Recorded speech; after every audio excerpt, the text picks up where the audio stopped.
Hello survivors and welcome to another Walking Dead Road to Survival video, and in this video we're going to be taking a first look at Gold Mythic Lydia, who is going to be a character coming to the game in the upcoming Blood and Whispers event. It is the same event where Mythic Mike is going to come into the game. If you haven't checked out Mike already, you should see a little link in the top right hand corner if you want to go check him out. As you can see visually, Lydia looks pretty cool. We don't actually see enough characters with like cloaks on, in my opinion. I think she looks really cool on the right hand side. She's kind of looks a little bit Halloweenish. We are getting close. I don't think she's going to be a Halloween character in any way, but she's looking that kind of way. She is a Whisperer, of course. You can see with the arms and the legs she has got her, well, it's basically she's got skin on, basically. The style is in, apparently. On the left hand side we can see in a bit more detail. She's got like some pink horns on the hood of the hoodie. I do like it. And she's got her tongue sticking out. She's very cheeky there. As we look at her stats as a Limit Break 2 level 680 character, she has got 16,927 attack, 14,105 defense, and 15,986 HP. She is a fast character. She is considered a damage dealer, as she has got the damage roll, a mythic character of course, and she is another character to join the Whisperers, and I believe that means that she's the 5th character, as we have got Alpha, Beta, Skins, Mike, and now Lydia. Now we'll check out Lydia's Adrenaline Rush first, and it is called Shock Tactics. It has got a recharge rate of 66 AP, so the kind of general speed you'd have for a damage dealer, but because they're going to be another attack team. Deal 2 attacks of 350% damage, which would be 700% total to a single enemy. Up to 2 other enemies get stun and 80% heal reduction for 2 turns. So, 3 things going on here. As we can see, the damage would potentially take out 2 characters. If you take down one with the first hit, the second hit would go on to another random enemy. It will generally focus tough trait characters over other characters, so you would maybe do more damage a lot of the time, but it isn't always the case. The second half is actually pretty interesting. She's going to have some control in there. The stun is nice, 2 characters getting stunned, and the heal reduction 80%. If you guys have come up against these fast healing teams on defense teams, you just know the heal is just so powerful, so powerful. This is going to block the initial hit itself and also the bonus HP that's going to come in afterwards, so that's actually going to be pretty nice. Kind of what's required in certain teams. I've come up against like 3 to 4 fast characters with 3 to 4 fast healing weapons numerous occasions, and it's not fun to deal with. Okay, so I have got the rush up of Lydia, and we can see we've got a low HP character here. The first hit should take out Cal, and then the second hit should potentially hit not Barker, hit Cliff behind him, and just because of the fact that he's tough. So the first hit is going to hit Cal, and it looks like the second hit went to Cliff. It's Cliff, it's not Barker. It went to Cliff, and you can see it did do quite a lot of damage. Then the stuns came in. We can see Erica got a 2-turn stun, and Cliff himself, and 80% heal reduction. This is going to be really powerful when it comes for those healing, fast healing weapons. It also is going to be quite powerful in certain circumstances, because stun resist might be quite a big thing. So they might resist the stun, but heal reduction resist isn't really that big a thing. And let's say that he did actually resist. When he rushes, he heals 40% bonus HP and like 40% HP to self for 2 turns. His heals are nuts, so being able to reduce that by 80% is a really big deal. Now, of course, because this is a multi-hit rush, it can be affected by on-defense weapons and passives. For instance, Cliff himself could have potentially blocked her crit if he resisted it, and she could also have 100% crit because of the weapons. You can also get the weapons that do extra damage based on the enemy HP, so you can get quite a lot of damage out of this with Lydia, but there are also some downsides. With the upsides, there are also some downsides. We look at the upgrades. You can see at grade 3 she gets 100% damage boost per attack, so initially it is only 200% and it gets boosted up to 300%. Then she gets a boost at grade 5 with another 40% heal reduction on top, so initially it is only 40%. And lastly, at Limit Break 2 she gets a 50% damage boost per attack, so it goes from 300% to 350%. That's actually not too bad at Limit Break 2, so if you want to get the most damage out of her, it is going to be worth getting as many Lydias as possible. Now, Lydia, of course, does have a signature move, and I do like the art of it. It is actually pretty interesting. It's her hand, just sort of like, witchcraft style. First Aid is the name. Initial cooldown of turn 1, cooldown of 1 turn, number of uses unlimited. Attack an enemy for 200% damage. Up to 2 teammates recover from bleed. Now, her being a damage dealer means this is mainly going to be used on attack. And as you know, there are a lot of Zacharys on defense teams, so the cleanse of the bleed is going to be really, really good here. It's only going to be 2 teammates, but you could potentially have, a lot of, resist on characters, and you could replace someone like Scotsman with someone like Lydia. It's going to be a pretty decent like for like there, and she can do it quite quickly again with only having a cooldown of 1 turn. Now, she is still going to be required to have AP on attack, just because you're going to be able to do this initial turn 1, and then turn 2 will be the cooldown turn, and then turn 3 you're going to be rushing. So you're going to have to gain AP on that turn 2, and you are going to have an AP manipulator somewhere. You're going to have to be an 8% weapon, or you're going to be relying on Lydia getting attacked to be able to get her natural rush, because she is 66 AP. But that 200% can crit here as well, and like I said, because she's a fast character, she's going to be able to get that with her rush and with her signature move. So it seems very, very viable, and because it's turn 1, again, the 3rd slot weapon that I used in my Rosita guide a couple of weeks ago is going to work quite well in this character's hands, just because everyone's going to be max HP. She can do extra damage because of that. It's going to combo with the actual 200% itself. If you get a guaranteed crit in there on the weapon, the damage output is actually going to be pretty decent on Lydia as well, and her base attack stat is actually pretty high. Okay, so we are on the first turn, and I'm going to do her signature move against Cal. I'm going to have to get Cliff's bodyguard to proc on someone else first, just to make it so you can sort of compare the damage between her rush and her signature move here. The 200% is, just over half as powerful as one of her rush hits, so it's actually going to be still pretty decent, and she can potentially just nuke. She can potentially nuke, and like I said, with the right setup, it's going to be great. And as you can see, you might notice here, there is something in particular that has happened with this particular takedown, and that is because of other parts of her kit. If you do manage to get the crit in, you will get that crosshairs in, and that would be a guaranteed decap at that point. And even if you do not take the character down herself, any follow-up damage afterwards that results in a takedown of that character would still result in a decap. Now, in that attack, it didn't show you the cleanse coming in of the bleed, but basically any bleeds that are on any of your characters at any point when she does this signature move will have them cleansed. And because it's turn 1, it is going to be very good against those gold mythic Zacharys on defense teams. I don't see Lydia being able to be used on defense herself to be, countering attack team Zacharys. I don't think that's what she's here for. But she's going to be very useful on attack teams herself. Like, if she's got her in a team like Lydia and, let's say, Skins is going to reduce the incoming bleed damage to himself.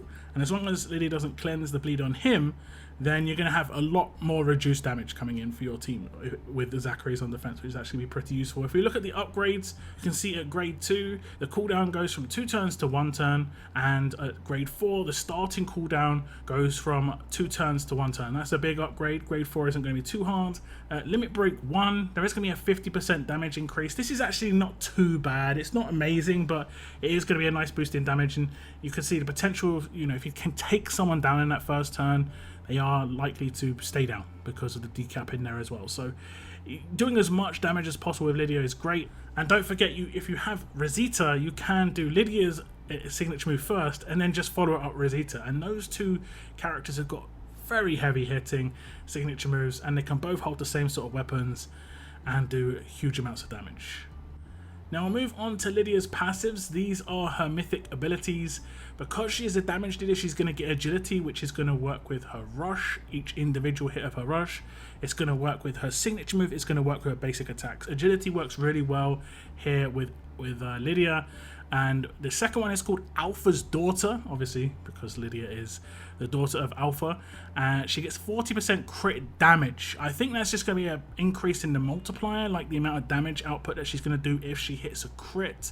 And that is obviously great because she's a fast character and because she can get 100% crit, or if you want to go for 1535s. I will say this, she's most likely going to have 100% crit. Spoiler alert, she's going to have 100% crit. The next one is Gruesome Display.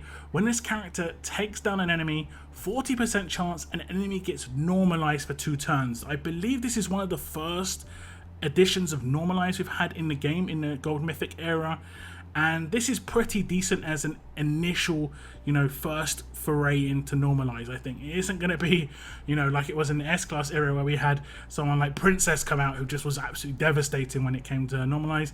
This is quite basic. It's going to add a little bit. It should prioritize specialists because it shouldn't go to the leader, for instance, unless the last character alive is the leader. I don't actually believe you can normalize a leader, so it's not going to be too much of a problem. But yeah, it should just prioritize one of the specialists. And obviously, when a character is normalized, their specialist skill does not work. So paybacks would no longer payback, bide would no longer bide, human shields are no longer human shields. So it's very powerful against defense teams because defense teams have a lot of powerful specialists. The last one is called Contamination.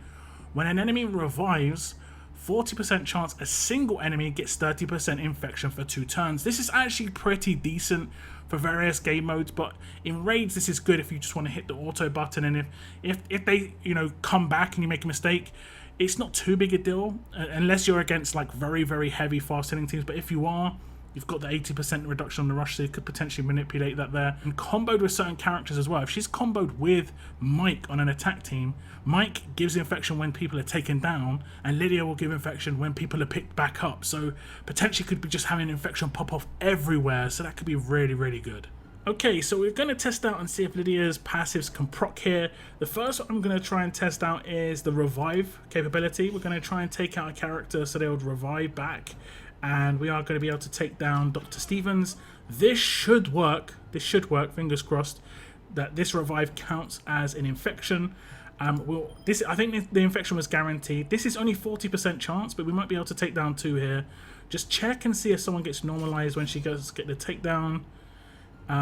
Did she get a normalize? She didn't get a normalize, but Doc Stevens pops back up, and we have got a 30% infection on Elodie, as you see. It did go down to 28% because she did get a heal from some source, but that's how it's going to work. And that's, like I said, the combo between her and Mike's going to be cool. Those 2 takedowns, or those 3 takedowns I got, would also do infections. The revive would also do an infection. I like that quite a lot. Now check out the upgrades for Lydia here, and you can see that at grade 1 she gets the first half of Alpha's daughter, so that's going to be the cheapest upgrade, which isn't too bad. It's going to amplify her damage. Agility is very worthwhile upgrading. That's going to be at grade 2 because she is a damage dealer. Gruesome Display is the 40% chance an enemy gets normalized. That's going to be 1 full upgrade. There's not going to be a second half of that just yet. It might come in at Limit Break 3. We don't know. We'd have to wait and see. Alpha's Daughter 2 is going to come in at grade 4, and that's going to be the second half of the crit damage increase. And we've got Contamination 1 at grade 5, and then Contamination 2 at Limit Break 2, and that's going to be a grand total of 40% chance a single enemy gets 30% infection for 2 turns. Now Agility 2 will be in the mix there as well, and that stacks with Agility 1, and it's definitely worth upgrading those because it's going to amplify her basic attack, signature move, and rush, so really nice for her kit. Now when I did the signature move, you might have noticed that she did get a decap, and that's because she is a headhunter specialist. If this character performs a critical hit on an enemy, that enemy gets crosshairs for 2 turns. That is going to work with her signature move. If you do get the 100% crit weapon, it's going to be a guaranteed crit unless they resist it. Tanks can resist it. They can get a reasonable amount of resist. But Headhunter, 3 turns is really powerful. I've always thought Headhunter is really powerful because the crosshairs is nuts. 3-turn crosshairs is really powerful. It means that any character getting taken down by any source, you can follow up with damage afterwards. If Lydia doesn't get that final hit, you can get that with decap characters where you just missed out on the hit. That's not going to happen with Lydia. Well, it could, but if it does, it's not a big deal because another damage dealer could come in and finish that character off when the decap still comes in. So I think Headhunter is one of my favourite specialist skills. I'd even take it over decap in some circumstances. And on a character that does a lot of multi-hits with rushes, signature moves, basic attacks, and they all have the chance to crit, it definitely is really powerful here. Now I'm not going to show you any footage of this because you saw it on the signature move, but just know any crit that comes in is crosshairs, and if that character is taken out in those 3 turns, it is a decap. Now to the big shiny part of this character, and you may have heard me say earlier in the video, you're gonna get 100% crit on this character. Well, this is why. The weapon, it starts off as a 5-star weapon. It is Lydia's Violent Dagger. It has 30% attack, a medium bonus to AP when attacking, bonus AP plus HP. All team members receive 8% AP and 8% bonus HP at the beginning of each wave. and then turns the character's base crit chance to 100%. This is only going to require natural upgrades, huge bonus to AP and attack, and then 40% attack. It's not going to be the best potential weapon output you could get, but it is got some extremely rare upgrades on this weapon. Definitely worth upgrading this. I mean, you can't not upgrade this. You couldn't just switch a weapon into a hand straight away in the meantime, but you can just upgrade it otherwise. This is extremely powerful, of course. Now, I did say that she potentially will need an AP manipulator in the team, and guess what? It's her. So you've got to decide, do you want her to do more damage, where you'd have to build that particular weapon I was talking about before, where you, in the third slot, you do more damage based on the enemy's HP, or do you want to have her as the sort of more support character with that third slot?